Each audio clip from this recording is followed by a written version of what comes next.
అది September 11, 2001. Time ఉదయం 8:30. అప్పటి యుఎస్ ప్రెసిడెంట్ అయిన జార్జ్ బుష్ ఫ్లోరిడాలో ఉన్న బ్రూకర్ ఎలిమెంటరీ స్కూల్లో చిన్నపిల్లలతో సరదాగా పాఠాలు వింటున్నాడు. అమెరికాలో ఉన్న అన్ని ఫ్లైట్స్ వాటి పనిలో చాలా బిజీగా ఉన్నాయి. కాసేపటికి అంటే ఉదయం 8:46 American airline flight 71 world trade సెంటర్లో ఉన్న నార్త్ టవర్ బిల్డింగ్లోకి దూసుకెళ్ళింది.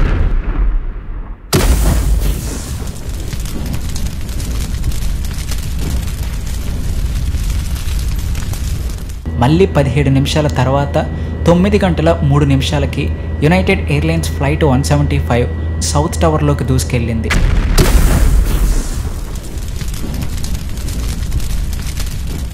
మళ్ళీ 9:37 అమెరికన్ ఎయిర్లైన్స్ ఫ్లైట్ 77 పెంటగాన్ బిల్డింగ్లోకి దూసుకెళ్ళింది.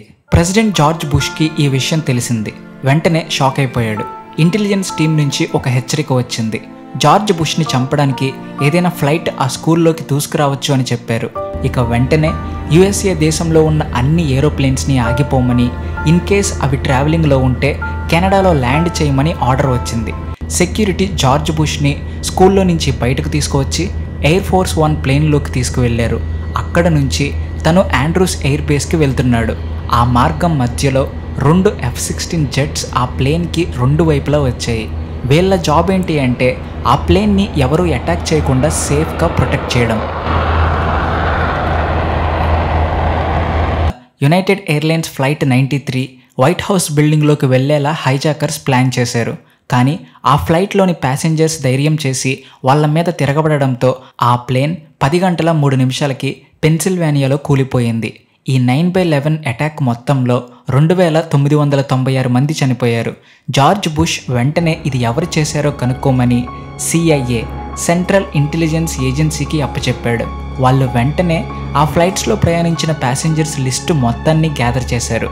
అందులోని ఒక వ్యక్తి ఆల్-ఖైదా గ్రూప్కి చెందినవాడుగా గుర్తించారు. వెంటనే వాళ్ళకి అర్థమైంది ఇది ఒసామా బిన్ లాడెన్ చేసిన పని అని.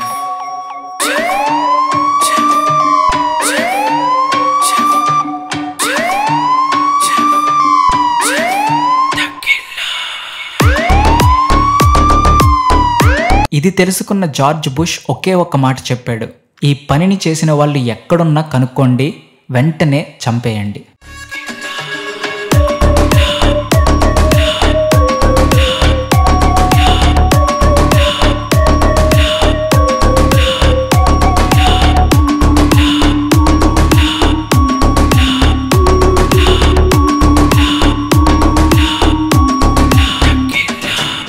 హలో సబ్స్క్రైబర్స్, మనం త్వరలో 100Kకి రీచ్ అవబోతున్నాం. మన సబ్స్క్రైబర్స్లో చాలామంది స్టూడెంట్స్ ఉన్నారు. సో అందుకని మీలో చాలామందికి యూజ్ అయ్యే ఒక విషయం గురించి చెప్పాలి. మనలో చాలామందికి చిన్నప్పుడు మ్యాథ్స్ అంటే చాలా భయంగా ఉండేది. కానీ నిజానికి లైఫ్లో మంచి కెరీర్ కావాలి అంటే మ్యాథ్స్ కంపల్సరీగా వచ్చుండాలి. నేను స్కూల్లో ఉన్నప్పుడు వెక్టార్స్, ట్రిగ్నోమెట్రీ అండ్ డిఫరెన్షియేషన్ స్ట్రాంగ్గా నేర్చుకున్నాను కాబట్టే ఈరోజు నేను ఆ మ్యాథ్స్ యూజ్ చేసి ఈ 3D యానిమేషన్స్ చేయగలుగుతున్నాను. రేపు మీ పిల్లలు బిల్డింగ్ కట్టాలనుకున్నా, స్పేస్లోకి రాకెట్స్ పంపాలనుకున్నా, లేక అడ్వాన్స్డ్ మైక్రోచిప్స్ తయారు చేయాలనుకున్నా, లేక ఏది చేయాలనుకున్నా సరే ప్రతి దానికి మ్యాథ్స్ అనేది పక్కా అవసరం. సో అందుకని మీ పిల్లల భవిష్యత్తుని గొప్పగా అందంగా తీర్చిదిద్దాలి అనుకుంటే నేను బాన్జు అనే ఒక మ్యాథ్ ఆన్లైన్ కోర్స్ని రికమెండ్ చేస్తాను. ఇక్కడ కేవలం మ్యాథ్స్ చెప్పరు, చూపిస్తారు. ఈ అకాడమీ స్పెషల్ ఏంటో తెలుసా? దీని ఫౌండర్ ఒక world math genius and champion Neelakantha Bhanuprakash గారు. ఈయన 15 ఏళ్ల వయసులోనే ప్రపంచంలోనే ఫాస్టెస్ట్ హ్యూమన్ క్యాలిక్యులేటర్గా రికార్డు సృష్టించారు. 2020లో వరల్డ్ ఛాంపియన్గా గోల్డ్ మెడల్ కూడా సాధించారు. ఈయన ఆశయం ఒక్కటే, పిల్లల్లో ఉండే మ్యాథ్స్ భయాన్ని పోగొట్టి వాళ్ళకి మంచి కెరీర్ని ఇప్పించగలగాలి అని.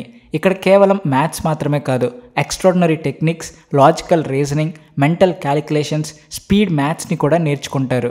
యూకేజీ నుంచి 9th స్టాండర్డ్ వరకు ఉన్న పిల్లలకి ఈ కోర్స్ గ్లోబల్గా అవైలబుల్గా ఉంది. 17+ countries like USA, UK, UAE, ఆస్ట్రేలియాలో కూడా అవైలబుల్గా ఉంది. ఇన్ కేస్ మీరు మీ పిల్లలకు ఆర్ మీ బ్రదర్స్ అండ్ సిస్టర్స్కు మ్యాథ్స్ కోర్స్ తీసుకోవడానికి ఆలోచిస్తుంటే డిస్క్రిప్షన్లో ఉన్న లింక్ మీద క్లిక్ చేసి భానుగారి చేత మీ చైల్డ్కి 1 అవర్ ఫ్రీ వర్క్షాప్ ట్రై చేయండి.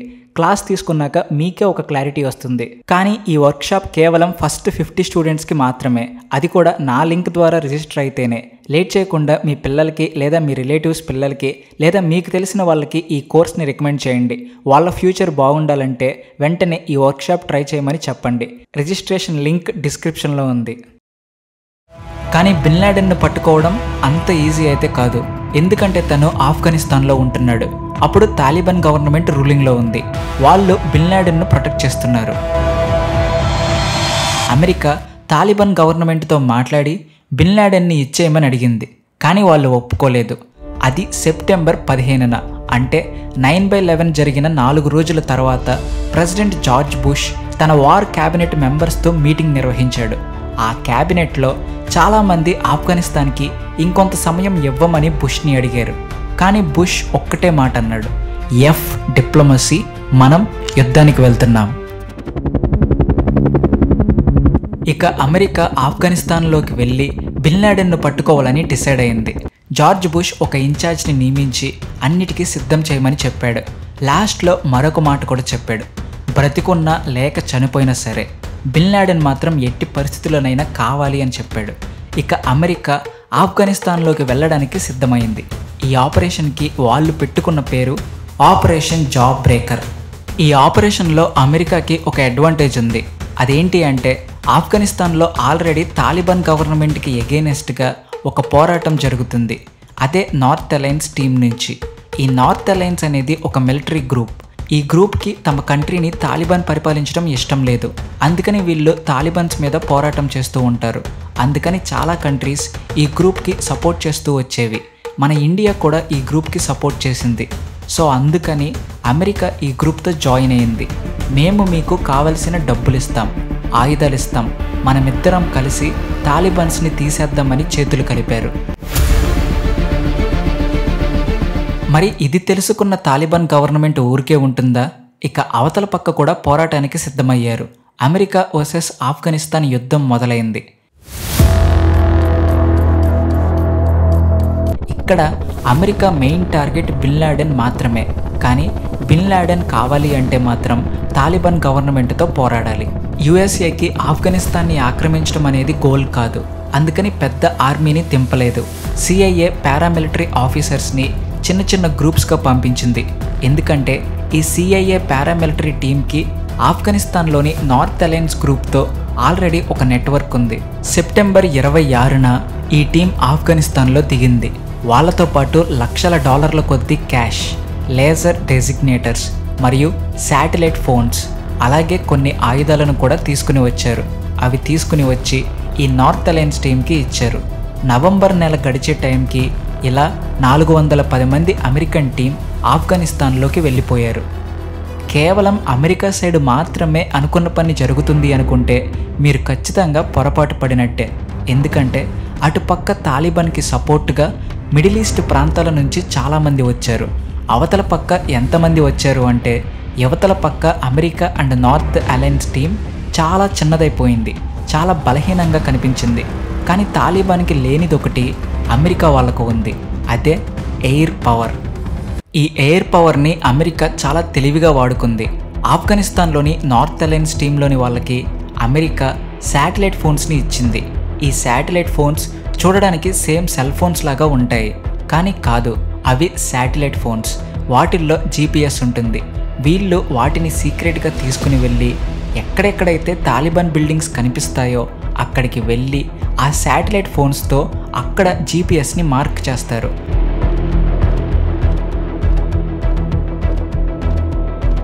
అలా ఒక బిల్డింగ్ తర్వాత మరొకటి కుదిరినన్ని తాలిబాన్ బిల్డింగ్స్ని మార్క్ చేసుకుంటూ వెళ్ళారు. మార్క్ చేసిన ఆ రిపోర్ట్ని CIA అంటే ఇంటెలిజెన్స్ టీమ్కి పంపించారు. వాళ్ళు ఆ డేటాని యూజ్ చేసుకుని అమెరికా తాలిబాన్ బిల్డింగ్స్ మీద బాంబ్స్తో సడన్గా దాడి చేసింది. అలా చాలా వరకు బిల్డింగ్స్ నాశనం చేశారు. అసలు ఇదంతా ఎలా జరిగిందో తాలిబాన్కి అర్థం కాలేదు. ఇది జరిగిన కొన్ని రోజుల తర్వాత అమెరికాకి బిన్ లాడెన్ కాబుల్లో ఉన్నాడని ఇన్ఫర్మేషన్ దొరికింది. అందుకని మరొక ప్లాన్ వేసింది. ఈ కాబుల్ సిటీకి బయట ఉత్తరాన షోమాలి వ్యాలీ అని ఒక ప్లేస్ ఉంటుంది. ఈ వ్యాలీలో అమెరికా స్పెషల్ ఫోర్సెస్ని దింపింది. 25 అమెరికన్ స్పెషల్ ఫోర్స్ టీమ్స్ మరియు 5,000 మంది నార్త్ అలయన్స్ టీం కలిసి రెడీ అయ్యారు. 5,000 మంది అంటే అది నిజంగా పెద్ద సంఖ్య. కానీ ఇంట్రెస్టింగ్ విషయం ఏమిటి అంటే అవతల పక్క కూడా తాలిబాన్ సైడ్ నుంచి 15,000 మంది రెడీగా ఉన్నారు.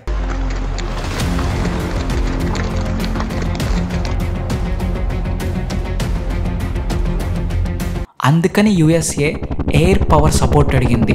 వాళ్ళు కూడా వచ్చారు. అక్టోబర్ 9, 2001 డేట్ని సెట్ చేసుకుని నార్త్ అలయన్స్తో కలిసి అమెరికా అటాక్ స్టార్ట్ చేసింది.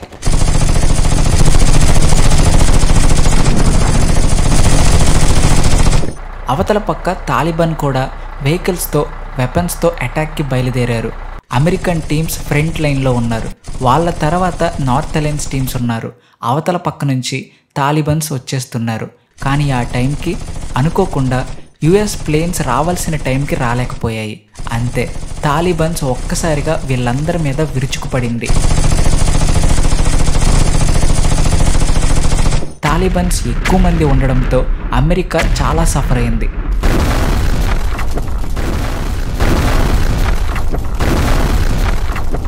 తాలిబాన్స్ ఎక్కువ మొత్తంలో దగ్గరికి వచ్చే టైంకి సడన్గా యుఎస్ ఎయిర్ ఫోర్స్ వచ్చేసింది. అంటే పైనుంచి వర్షం కురిపించింది. B-52 bomber Taliban front line మీద బాంబుల వర్షం కురిపించింది. AC-130 గన్ షిప్స్ మరియు ఫైటర్ ఎయిర్ క్రాఫ్ట్స్ కూడా వచ్చేసాయి. తాలిబాన్ సైన్యం అంతా ఒక్కసారిగా చల్లాచెదురైపోయింది. తాలిబాన్ సైన్యం యుఎస్ ఎయిర్ పవర్ ముందు నిలబడలేకపోయింది. అందరూ పారిపోయారు. ఇక గ్రౌండ్ మీద ఉన్న నార్త్ అలయన్స్ టీం ముందుకు కొనసాగింది. ఈ యుద్ధం నెల రోజుల పాటు సాగింది. ఆ తర్వాత ఇక తాలిబాన్ కాబుల్ సిటీని వదిలి వెళ్ళిపోయింది. కాబుల్ పూర్తిగా పడిపోయింది. ఈ ఆపరేషన్లో అమెరికా కొంత సక్సెస్ సాధించింది. కానీ బిన్ లాడెన్ని పట్టుకోవడంలో మాత్రం పూర్తిగా ఫెయిల్ అయిపోయింది. కానీ అమెరికా ఇంకొక పెద్ద తప్పు కూడా చేసింది. ఈ వార్లో అమెరికా ఆఫ్ఘనిస్తాన్లోని 100 మంది అమాయకపు ప్రజలను కూడా అనుకోకుండా చంపేసింది. ఇది ప్రపంచ దేశాలకు అస్సలు నచ్చలేదు. ఎందుకంటే ఇలా చేయడం కరెక్ట్ కాదు. బట్ అయినా కూడా అమెరికా ఈ తప్పుతో ఆగలేదు. వార్ని కంటిన్యూ చేసింది. అమెరికా ఆఫ్ఘనిస్తాన్లోని మరికొన్ని సిటీస్లోకి చొరబడి తాలిబాన్స్ని వెళ్ళగొట్టింది. కానీ ఎంత చేసినా సరే బిన్ లాడెన్ మాత్రం దొరకలేదు. ఎందుకంటే యుఎస్ఏకి దొరకకుండా తను తొరాబొరా కొండల గుహలలోకి పారిపోయాడు. ఎందుకంటే అది తన స్ట్రాంగ్ ఏరియా. అక్కడ అండర్ గ్రౌండ్లో టన్నెల్స్ కూడా ఉన్నాయి.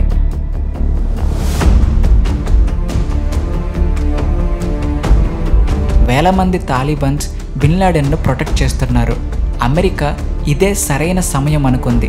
అదే సరైన స్పాట్ అనుకుంది. అమెరికా ఒక్కటే డిసైడ్ అయింది. అదే ఎయిర్ స్ట్రైక్తో మొత్తం నాశనం చేసి బిన్ లాడెన్ను కూడా చంపేయాలని డిసైడ్ అయింది. వెంటనే B-52లు, B-1లు మరియు F-15లను తెప్పించింది.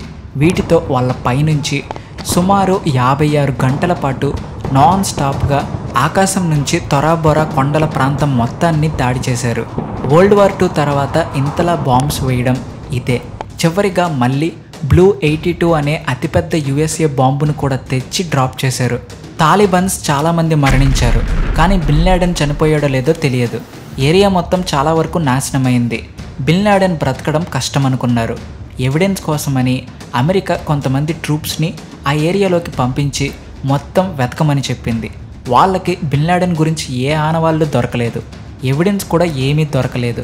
కొన్ని రోజుల వరకు ఎలాంటి చప్పుడు లేకపోయేసరికి బిన్ లాడెన్ చనిపోయాడని అమెరికా అనుకుంది. అందరూ సెలబ్రేట్ చేసుకున్నారు. కానీ మరో 6 నెలల తర్వాత అంటే ఏప్రిల్ 18, 2002 ఒకరోజు ఒక CIA ఆఫీసర్ టీవీ చూస్తుంటే సడన్గా బిన్ లాడెన్ కనిపించాడు. బిన్ లాడెన్ చనిపోలేదు, ఇంకా బ్రతికే ఉన్నాడు. బిన్ లాడెన్ ఒక వీడియోలో కనిపించి అమెరికా ప్రజలకి తను ఒక ఇంపార్టెంట్ విషయం చెప్పాడు. నేను మిమ్మల్ని సంహరించడం ఇక నుంచి కంటిన్యూ చేస్తాను. నా ఆపరేషన్స్ కూడా కంటిన్యూ అవుతాయి అని స్ట్రాంగ్ వార్నింగ్ ఇచ్చాడు. బిన్ లాడెన్ అమెరికాకి చిక్కినట్టు చిక్కి చేతిలో నుంచి ఇసుక జారినట్టు జారిపోయాడు. ఇప్పుడు తను వన్స్ ఆఫ్ఘనిస్తాన్ నుంచి తప్పించుకుంటే మాత్రం ఏ దేశానికైనా పారిపోవచ్చు. అది జరిగితే ఇక అమెరికా తనని పట్టుకోవడం చాలా కష్టం. బిన్ లాడెన్ అదే చేశాడు. ఆఫ్ఘనిస్తాన్ నుంచి పారిపోయాడు. దీంతో అమెరికాకు మరొక పెద్ద ఛాలెంజ్ ఎదురైంది. అసలు ఇప్పుడు బిన్ లాడెన్ ఎక్కడున్నాడో తెలియదు, ఎక్కడికి వెళ్ళాడో తెలియదు.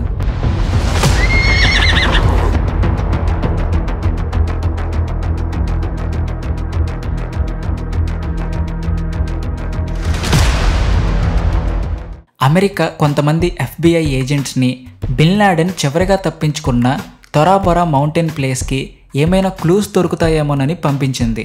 అక్కడ వాళ్ళకి కొన్ని టేప్ రికార్డ్స్ దొరికాయి. ఆ టేప్ రికార్డ్స్లో బిన్ లాడెన్ వీడియోస్ ఉన్నాయి. ఆ వీడియోస్ని పరిశీలిస్తే వాళ్ళకి మరొక క్లూ దొరికింది.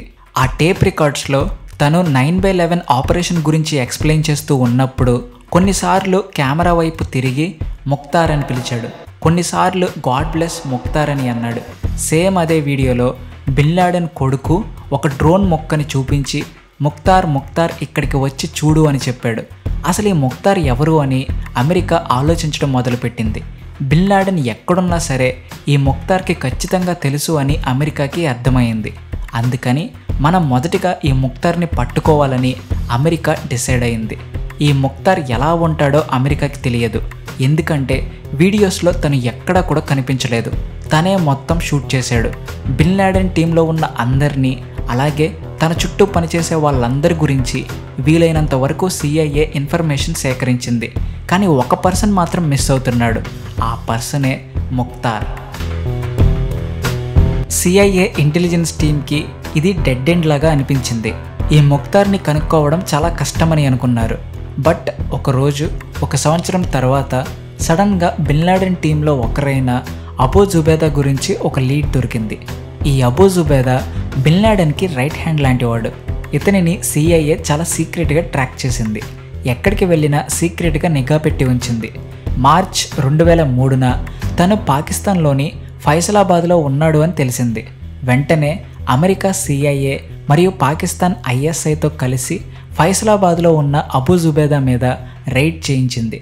ఈ రైడ్లో అబూ జుబేదా పారిపోతుంటే పాకిస్తాన్ టీం షూట్ చేశారు.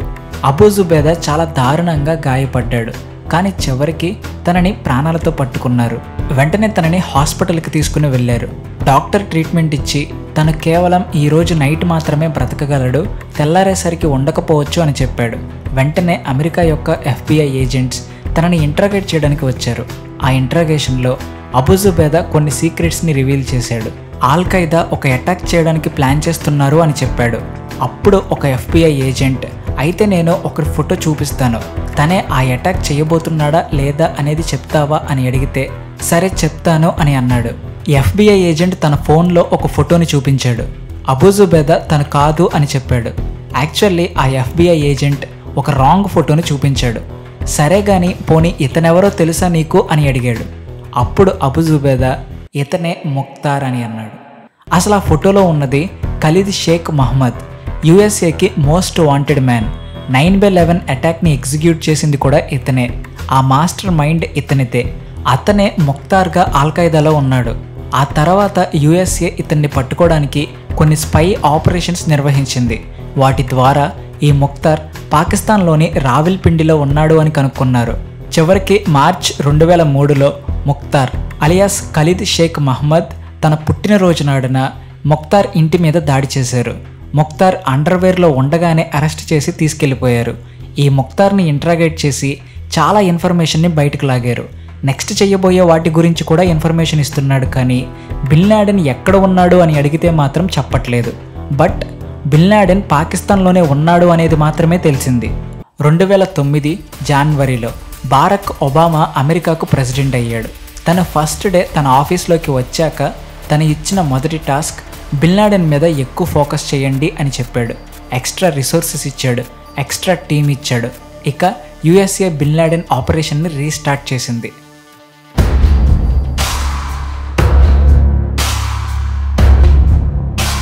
అది ఫిబ్రవరి 2009. జోర్డాన్ అనే దేశంలో 30 ఏళ్ల ఒక డాక్టర్ ఉన్నాడు. అతని పేరు అల్ బలావి. అతన్ని జోర్డాన్ పోలీసులు అరెస్ట్ చేశారు. ఎందుకంటే ఇతను ఆల్ఖైదా గ్రూప్ గురించి పాజిటివ్గా ఇంటర్నెట్లో పోస్టులు షేర్ చేస్తున్నాడు. ఒక వెబ్సైట్ కూడా రన్ చేస్తున్నాడు. అప్పుడు జోర్డాన్ దేశంకి మరియు అమెరికా దేశంకి మంచి రిలేషన్స్ ఉండేవి. అందుకని జోర్డాన్ దేశం అమెరికాతో ఈ అల్ బలావీని ఒక స్పైగా మార్చి ఆల్ఖైదా గ్రూప్లోకి పంపించి బిన్ లాడెన్ను కనుక్కోమని సలహా ఇచ్చారు. ఈ ఐడియా అమెరికాకు కూడా బాగా నచ్చింది. వాళ్ళు కూడా సరే అన్నారు. సో అమెరికా ఈ అల్ బలావీకి ఒక ఆఫర్ ఇచ్చింది. నువ్వు గనక ఆల్ఖైదా గ్రూప్లోకి స్పైలాగా వెళ్తే మేము నిన్ను అరెస్ట్ చెయ్యము, అలాగే కోట్ల రూపాయలు డబ్బు ఇస్తాము అని కూడా చెప్పారు. అల్ బలావి కూడా సరే అని అన్నాడు. వెంటనే జోర్డాన్ దేశం అల్ బలావీని ఆఫ్ఘనిస్తాన్లోకి పంపించింది. కానీ తను ఆఫ్ఘనిస్తాన్లోకి వెళ్ళాక యుఎస్ఏకి మరియు జోర్డాన్కి దొరకకుండా మాయమైపోయాడు. అమెరికా ఏమనుకుంది అంటే మేబీ తను స్పై అని తెలిసిపోయి వాళ్ళు చంపేసి ఉంటారు అని అనుకుంది. అలా 8 నెలలు గడిచిపోయాయి. మళ్ళీ నవంబర్ 2009లో అల్ బలావి అనే అతను తను ఆల్ఖైదా గ్రూప్లోకి వెళ్ళిపోయాను అని, వాళ్లతోనే ఉన్నాను అని యుఎస్ఏకి సీక్రెట్గా రిపోర్ట్ చేశాడు. ప్రూఫ్గా ఒక వీడియో కూడా పంపించాడు. ఆహా, ఇంకేముంది, బిన్ లాడెన్ త్వరలోనే దొరకబోతున్నాడు అని అమెరికా అనుకుంది. ఇంతకన్నా పెద్ద అవకాశం మళ్ళీ రాదనుకుంది. ఈ అవకాశంతో బిన్ లాడెన్ను పట్టుకుని కేసు క్లోజ్ చేద్దామనుకుంది. అల్ బలావిని సీక్రెట్గా కలిసి ఒక ప్లాన్ చెప్దాం అనుకుంది యుఎస్ఏ. ఆల్రెడీ అమెరికన్ ట్రూప్స్ కూడా ఆఫ్ఘనిస్తాన్లోనే ఉన్నారు. కాబట్టి కోస్ట్ ఆర్మీ బేస్కి సీక్రెట్గా తనని ఒక్కడనే రమ్మని పిలిపించారు. అది డిసెంబర్ నెల 2009. అల్ బలావి సీక్రెట్గా అమెరికన్ సిఐఏ ఆఫీసర్స్ని కలవడానికి ఒక కార్లో కోస్ట్ ఆర్మీ బేస్ అనే ప్లేస్కి వస్తూ ఉన్నాడు. ఈ సిఐఏ ఆఫీసర్స్ కూడా తను బిన్ లాడెన్ గురించి ఇన్ఫర్మేషన్ ఇస్తాడు అని వెయిట్ చేస్తున్నారు. కాసేపటికి అల్ బలావి కారులో కోస్ట్ ప్లేస్కి వచ్చేశాడు. అతను మనవాడే అని, అమెరికా తనని గేట్ దగ్గర సెక్యూరిటీతో చెక్కింగ్ కూడా చేయించకుండా లోపలికి రానించింది. ఆ కాంపౌండ్ లోపలికి కారులో అల్ బలావి వచ్చాడు. తనని కలవడానికి 7 సిఐఏ ఆఫీసర్స్ కూడా దగ్గరకు వచ్చారు. ఆఫీసర్స్ రాగానే వెంటనే తన చేతికి ఉన్న ట్రిగ్గర్ లాగాడు. అంతే, ఆ బ్లాస్ట్కి తనతో సహా 7 సిఐఏ ఆఫీసర్స్ అక్కడే ప్రాణం విడిచారు.